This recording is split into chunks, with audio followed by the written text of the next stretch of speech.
সদা সর্বদা করা হয় আল্লাহর কাছে, এটা সবচাইতে প্রিয়। সেটা আপনি দৈনিক এক আয়াত করে কোরআন তেলাওয়াত করেন, প্রতিদিন করেন। একেবারে একদিন বসে আপনি 30 পারা পড়ে ফেললেন, বাকি সময়ে কিছু বললেন না, বিষয়টা এমনটা নয়। আমরা যেটা করি, রমজান মাসে 2 খতম, 3 খতম, 5 খতম, খতমের উপরে খতম, কিন্তু সারা বছর কোরআন শরীফটাকে গিলাপ করে টেলিভিশনের বাক্সার উপরে, আলমিরার উপরে শুকিয়ে যেতে সাজাই রাখছে। কোরআনের অভিশাপ সারা বছর পড়তে থাকি। আপনি রমজানে, পুরো রমজানে 1 খতম দিয়েছেন, ভালো কথা, তো বাকি সময় দৈনিক 1 পৃষ্ঠা করে পড়েন না, 1 পৃষ্ঠা পারেন না, আধা পৃষ্ঠা করে পড়েন, 2-3টা আয়াত করে পড়েন। যেই আমল সদা সর্বদা করা হয় আল্লাহর কাছে এটাই সবচেয়ে বেশি প্রিয়।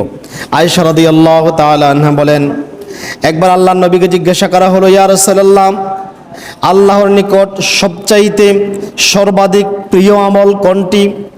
রাসূল সাল্লাল্লাহু আলাইহি ওয়াসাল্লাম বললেন, যে আমল সদা সর্বদা করা হয়, যে আমল সদা সর্বদা করতেই থাকা হয়, এটা আল্লাহর কাছে সবচেয়ে বেশি প্রিয়। আপনাকে দৈনিক 50 রাকাত নফল নামাজ পড়ার জন্য বলে নাই, 2 রাকাত পড়েন, প্রতিদিন পড়েন, প্রতিদিন পড়েন। কোরআন তেলাওয়াত দৈনিক 1 পারা পড়ার দরকার নাই, 1 পৃষ্ঠা করে প্রতিদিন করেন। আল্লাহ এটাতেই সন্তুষ্ট। অর্থাৎ আল্লাহ বোঝে এই বান্দার ভিতরে আমার ভয় আছে, সে দৈনিক আমাকে স্মরণ করেছে। কথা কি বোঝেন নাই? সারা বছর মা বাপের খবর নাই, খবর নিলেন না, ঈদের সময় আসে টাকা 5,000 হাতে গুজাই দিলেন, এটা কি পিতামাতার খেদমত হইল? এটা কি পিতামাতার আদর্শবান সন্তান হইল? নাকি যেই ছেলেটা রমজানে ঈদে 5,000 টাকা না দিয়া প্রতিদিন পিতামাতাকে কিছু কিছু দেয়, সবসময় খোঁজ খবর রাখে, ওইটা আদর্শবান সন্তান? যে সবসময় খোঁজ খবর রাখে। তাহলে যে সর্বদাই আল্লাহর ইবাদত করে, অল্প অল্প হোক, আখলিস দীনাকা ইয়াকফিকাল আমালুল কলিল, তোমরা তোমাদের নিয়তকে, ঈমানকে খাঁটি করো, অল্প আমলেই নাজাতের জন্য যথেষ্ট হবে। এরপর আল্লাহ নবী সাল্লাল্লাহু আলাইহি ওয়াসাল্লাম বলেন, তোমরা সাধ্যের বাহিরে কোনো কিছুই নিজেদের উপরে চাপিয়ে দিও না। সাধ্যের বাহিরে কোনো কিছুই নিজেদের উপরে চাপিয়ে নিও না। সেটা আমল হতে পারে, খাবার হতে পারে, কাজ হতে পারে, সব দিক মিলাই বলেছেন সাধ্যের বাহিরে কোনো কিছুই নিজের উপরে চাপাই দিও না। আমরা খাইতে বসলে মাশাআল্লাহ, আমার কথাই বলি না, আমার কথাই বলি, আমিও তো খাইতে পাইতে অবস্থা খারাপ, আমারও তো খাবাইতে খাবাইতে আপনারা মারি ফেলতেছেন। হুজুররা তাড়াতাড়ি মরে যায়, কেন মরে জানেন? আমরা সব বালা বালা খাবাইতে খাবাইতে হুজুরের ভিতরে ইঞ্জিল নষ্ট হই, এমন এমন অসুখ বিসুখ ধরে ঠুস করে মরে যায়। কথা কি বুঝে আসছে? তাহলে অতি বুঝানো ঠিক নয়। বলছে নিজের সাধ্যের বাহিরে চাপিয়ে দিও না, বলছে নিও না, নিজের উপর চাপাই নিও না। আপনাকে এই কথা বলে নাই দৈনিক 100 রাকাত নফল নামাজ পড়ে, এই কথা বলে নাই। অল্প অল্প করে পড়ো, কাজ করবা, নিজের উপরে, নিজের যেটা পারবা না তার বাহিরে সেটা নিও না। এটা আল্লাহ রাসূল সাল্লাল্লাহু আলাইহি সাল্লাম নিষেধ করেছেন। অল্প হলেও রমজান পরবর্তীতে কিছু কিছু নফল রোজা রাখা উত্তম। রমজানের পরে একেবারে নিকটতম নফল রোজা হচ্ছে শাওয়াল মাসের রোজা। কোন মাসের রোজা? এখন কোন মাস চলে?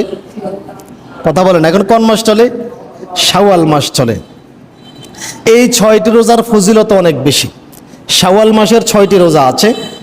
আন আবি আইয়ুব আল আনসারী রাদিয়াল্লাহু তাআলা আনহু قال قال رسول الله صلى الله عليه وسلم, আল্লাহ নবী সাল্লাল্লাহু আলাইহি ওয়াসাল্লাম বলেছেন, মান সামা রমাদানা, যেই ব্যক্তি রমজান মাসের রোজা রাখলো, সুম্মা আতবাহু সিত্তাম মিন শাওয়ালিন, এবং শাওয়াল মাসেও 6টি রোজা রাখলো, কানা কাসিয়ামিদ দাহারি, সে যেন সারা বছর ধরে রোজা রাখতেই থাকলো। আল্লাহু আকবার। রোজা রাখলেন 36টা, কিন্তু আমল নামায় লেখা থাকবে সারা বছর রোজা রাখছেন। অর্থাৎ এই যে আল্লাহ নবী সাল্লাল্লাহু আলাইহি ওয়াসাল্লাম অপর হাদিসে সাওবান রাদিয়াল্লাহু তাআলা আনহু বলেন, আন্না রাসূলুল্লাহ সাল্লাল্লাহু আলাইহি ওয়াসাল্লাম ক্বালা, আল্লাহ নবী সাল্লাল্লাহু আলাইহি ওয়াসাল্লাম বলেন, সিয়ামু শাহরিন বিআশরাতি আশহুরিন, রমজান মাসের 1 মাসের রোজা 10 মাসের সমান। সুবহানাল্লাহ বলবেন না? রমজান মাসের 1 মাসের রোজা কয় মাসের সমান? 10 মাসের সমান। ওয়া সিত্তাতি আইয়ামিন বাদাহুন্না বিশাহরিনা, এবং শাওয়াল মাসের 6টি রোজা 2 মাসের সমান। আল্লাহু আকবার। এই মিলে কত হইল? আল্লাহ নবী ফাযালিকা তামামুস সানাতি, সে যেন সারা বছর ধরে রোজা রাখলো। আল্লাহু আকবার। রোজা রাখলেন 36টা, আমল নামায় লেখা থাকবো সারা বছর। আমল নামা দেখি কি, আল্লাহ আমি কি সারা বছর রোজা রাখছি না, আমি কি খাই দেয় না, ঈদের দিন আছে না, তা আমরা যে সারা বছর লিখে রাখলেন। আল্লাহু আকবার। আল্লাহ কি দয়াময় রব। দেখেন, মুমিনের প্রতিটি আমল এমনি 1 থেকে 10 গুণ বৃদ্ধি করা হয়। আল্লাহ তাআলা নিজেই বলতেছেন সূরা আনআম আয়াত নম্বর 60, আল্লাহ তাআলা বলেন মান জা বিল হাসানাতি ফালাহু আশরু আমসালিহা, কেউ কোনো সৎ কাজ করলে তাকে তার 10 গুণ দেওয়া হবে, সে 10 গুণ প্রাপ্ত হবে। সুবহানাল্লাহ বলবেন না? আপনি কোরআন তেলাওয়াত করলেন, একটা হরফ পড়লেন, নেকি লেখা হইলো কয়টা? 10টা। তো রোজা রাখলেন, একটা লেখা হইলো কয়টা? 10টা। আল্লাহর নবী সাল্লাল্লাহু আল্লাহ তাআলা বলেন, কেউ একটি নেকি করলো, তার আমল নামায় কয়টি নেকি লেখা হবে? 10 গুণ লেখা হবে। আর দেখেন আল্লাহ কত দয়াময়, ভালো করলে 10 গুণ বোনাস সহকারে দিবে। আর অন্যদিকে বলতেছেন ওয়ামান জাআ বিসাইয়্যাতি, আর কেউ কোনো পাপ কাজ করলো, ফালা ইউজজা ইল্লা মিসলাহা, তাকে তার সমান দেওয়া হবে, বেশি দেওয়া হবে না। আল্লাহু আকবার।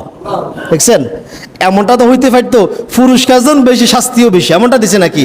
না, বলতেছে কি, পুরস্কার যত 10 গুণ দিলাম, কিন্তু পাপ করলে পাপের সমপরিমাণ দেওয়া হবে। এরপর আল্লাহ তাআলা বলতেছেন ওয়াহুম লা ইউজলামুন, তাদের প্রতি বিন্দু মাত্র জুলুম করা হবে না। অতএব রমজান মাসে তো আমরা আলহামদুলিল্লাহ এই বছর 30টা রোজাইতে পাইছি, আরও 6টা রোজা রাখেন, বছর পূর্ণ হয়ে যাবে, আমল নামায় লেখা থাকবে। এই রোজা নফল বা সুন্নত রোজা, এটা শাওয়াল মাসের ভিতরেই রাখতে হবে, শাওয়াল মাসের পরে আর রাখা যাবে না, কারণ এই রোজার কাজা হয় না। শাওয়ালের 6 রোজার কি হয় না? কাজা হয় না। শাওয়ালের এই 6টি রোজা ভেঙে ভেঙে রাখতে পারেন, আবার একটানাও রাখতে পারেন। ইচ্ছা করলে আপনি ভেঙে ভেঙে সারা মাস ভেঙে ভেঙে রাখতে পারেন, অথবা একটানা 6টাও রাখতে পারেন।